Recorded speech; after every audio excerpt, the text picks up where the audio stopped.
শুভ সকাল বন্ধুরা। আজকে সকালবেলা আমার ঠাকুর ঘরের ঠাকুরগুলো দিয়ে শুরু করলাম। আজকে সকাল সকাল দুধ কলা দিয়েছি স্নান করে। তারপরে দেখো এই যে সুন্দর সুন্দর চেয়ারগুলো কিন্তু আজকে নিয়েছি। কি সুন্দর লাগছে তাই না বলো? তো এই যে একটা ডিজাইন নিয়েছি, এটা নিউ উঠেছে। এই ডিজাইনটা বেশ ভালো লাগছে। ভালো লাগার থেকেও বসতে খুবই মজা। আর এই যে সবুজ দুটো নিয়েছি, খয়েরি দুটো নিয়েছি। তো অনেক দিন হলো আমাদের বাড়িতে কোনো চেয়ার ছিল না, সেই কারণে চেয়ারগুলো নেওয়া। তারপরে আমি ভাত খেতে বসে গেছি। এই যে ধনিয়া পাতা, এখানে রান্না হয়েছে ফুলকপি আলু দিয়ে, মাছ দিয়ে, আর এখানে হয়েছে একটা কুমড়ো শাকের ডাল দিয়ে চচ্চড়ি। তো চচ্চড়িটা না বেশ ভালো লাগে মানে খেতে। তো আমি খেয়ে নিলাম। আর আমি সকাল সকাল রোদে বসে ভাত খাই, তার কারণ সকাল সকাল স্নান করি তো খুবই ঠান্ডা লাগে।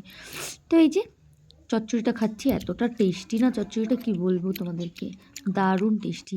ধনিয়া পাতা দিয়ে ভাত খাওয়া হয়ে গেলেই তারপরে এই যে আমি চচ্চড়ি দিয়ে ভাত খাচ্ছি। আমার না এসব চচ্চড়ি খেতে ভীষণ ভালো লাগে। আর আমার শাশুড়ি মা এই চচ্চড়িটা যা রান্না করে না, ডাল দিয়ে আলু দিয়ে পেঁয়াজ রসুন কেটে দিয়ে দুর্দান্ত। মাছ দিলে তো আরোই স্বাদ লাগে। মাছ ছাড়াও ভালো লাগছে, ডাল দিয়ে রান্না করেছি তো তাই মাছ দেয়নি। তো আমি এখন খাওয়া দাওয়া করে বেরিয়ে যাব পার্লারে। তো আমি পার্লারে চলে এসেছি। পার্লারে এসে আমি যে বসে আছি, দিদি এখানে আছে, পুচকিটা আছে, এখানে ছবি আছে। তো পার্লারে বসে টাইম কাটাচ্ছি আর ভিডিও শিডিও দেখি, মাঝে মধ্যে কাজ করি, মাঝে মধ্যে একটু আড্ডা মারি, সব কিছু মিলে মিশিয়ে। তারপরে আমি ওখান থেকে চলে এসেছি আমার ভাইয়ের দোকানে, মানে আমার দেওরের দোকানে।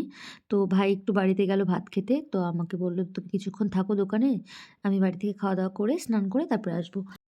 এই যে আমার দেওরের দোকান, আমার দেওর এই যে ফলের দোকান দিয়েছে, তাই আমি বসে বসে ফল বেচছি এখন। এখান থেকে ভাই আসলেই আমি চলে যাব আবার পার্লারে, পার্লার থেকে বাড়ি। তো এটাই আমার দিন এখন চলছে। এখন সেরকম বিশেষ কোনো কাজ টাজ নেই, পার্লারের কাজটাই শিখছি মন দিয়ে। খুব তাড়াতাড়ি আশা করছি শিখে যাব। তোমরা একটু আশীর্বাদ করো, আমার পাশে থেকো, আমাকে একটু সাপোর্ট করো। আর এই যে আমাদের মহিপাল রাস্তার পাশেই কিন্তু দোকান, তোমরা চাইলে কিন্তু সবাই আসতে পারো। টাটা।